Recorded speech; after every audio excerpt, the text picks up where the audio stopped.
ಕೈ ಬಿಜೆಪಿ ನಡುವೆ ಹಲಾಲ್ budget war. ನಾಳೆ ಸದನದಲ್ಲಿ ಹಂಗಾಮ ಫಿಕ್ಸ್.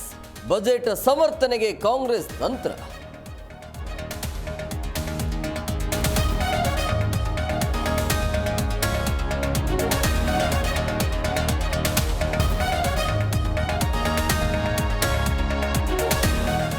ಹಲಾಲ್ ಬಜೆಟ್ ಎಂದು ಕೇಸರಿ ಪಡೆ ಪ್ರತಿಭಟನೆ. ಬಿಜೆಪಿಯವರ ಪ್ರತಿಭಟನೆ ಅಸೂಯೆಗೆ ಮದ್ದಿಲ್ಲ.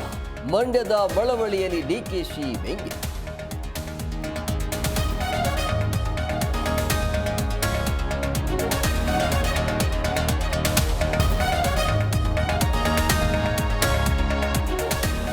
ಸಿಎಂ ಡಿಸಿಎಂಗೆ ಮತ್ತೆ ಖರ್ಗೆ ವಾರ್ನಿಂಗ್.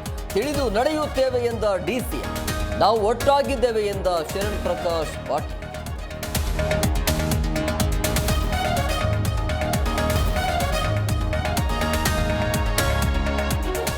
ಮೂರನೇ ಮಗು ಮಾಡಿಕೊಂಡ್ರೆ 50,000 ಗಿಫ್ಟ್. ಪ್ರೋತ್ಸಾಹಧನ ಘೋಷಿಸಿದ ಟಿಡಿಪಿ ಸಂಸದ.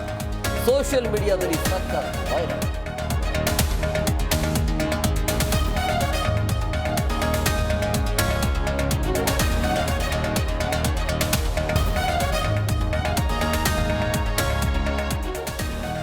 ದುಬೈ ಅಂಗಳದಲ್ಲಿ ಐಸಿಸಿ ಫೈನಲ್ ಫೈಟ್. ಭಾರತದ ಪರ ರೋಹಿತ್ ಅರ್ಧ ಶತಕ. ಪೆವಿಲಿಯನ್ ಸೇರಿದ ಗಿಲ್, ವಿರಾಟ್ ಕೊಹ್ಲಿ.